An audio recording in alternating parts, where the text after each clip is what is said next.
لوگ تم سے چاند کی گھٹتی بڑھتی صورتوں کے متعلق پوچھتے ہیں، کہو یہ لوگوں کے لیے تاریخوں کی تعیین کی اور حج کی علامتیں ہیں۔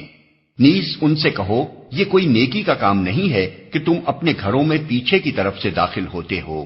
نیکی تو اصل میں یہ ہے کہ آدمی اللہ کی ناراضی سے بچے، لہذا تم اپنے گھروں میں دروازے ہی سے آیا کرو، البتہ اللہ سے ڈرتے رہو، شاید کہ تمہیں فلاح نصیب ہو جائے۔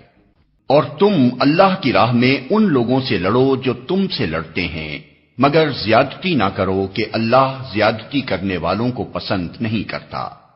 ان سے لڑو جہاں بھی تمہارا ان سے مقابلہ پیش آئے، اور انہیں نکالو جہاں سے انہوں نے تم کو نکالا ہے، اس لیے کہ قتل اگرچہ برا ہے مگر فتنہ اس سے بھی زیادہ برا ہے۔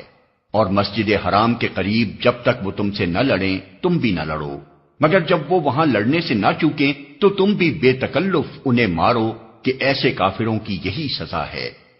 پھر اگر وہ باز آ جائیں تو جان لو کہ اللہ معاف کرنے والا اور رحم فرمانے والا ہے۔ تم ان سے لڑتے رہو یہاں تک کہ فتنہ باقی نہ رہے اور دین اللہ کے لیے ہو جائے۔ پھر اگر وہ باز آ جائیں تو سمجھ لو کہ ظالموں کے سوا اور کسی پر دست درازی روا نہیں۔ ماہ حرام کا بدلہ ماہ حرام ہی ہے، اور تمام حرمتوں کا لحاظ برابری کے ساتھ ہوگا، لہذا جو تم پر دست درازی کرے تم بھی اسی طرح اس پر دست درازی کرو، البتہ اللہ سے ڈرتے رہو اور یہ جان رکھو کہ اللہ انہی لوگوں کے ساتھ ہے جو اس کی حدود توڑنے سے پرہیز کرتے ہیں۔ اللہ کی راہ میں خرچ کرو اور اپنے ہاتھوں اپنے آپ کو ہلاکت میں نہ ڈالو۔ احسان کا طریقہ اختیار کرو کہ اللہ محسنوں کو پسند کرتا ہے۔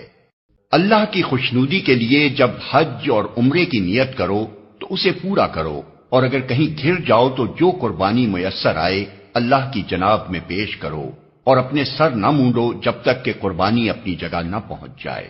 مگر جو شخص مریض ہو یا جس کے سر میں کوئی تکلیف ہو اور اس بنا پر اپنا سر منڈوا لے تو اسے چاہیے کہ فدیے کے طور پر روزے رکھے یا صدقہ دے یا قربانی کرے۔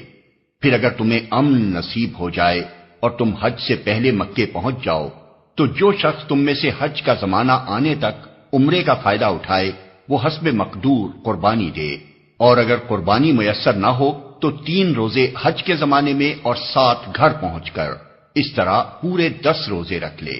یہ رعایت ان لوگوں کے لیے ہے جن کے گھر بار مسجد حرام کے قریب نہ ہوں۔ اللہ کے ان احکام کی خلاف ورزی سے بچو اور خوب جان لو کہ اللہ سخت سزا دینے والا ہے۔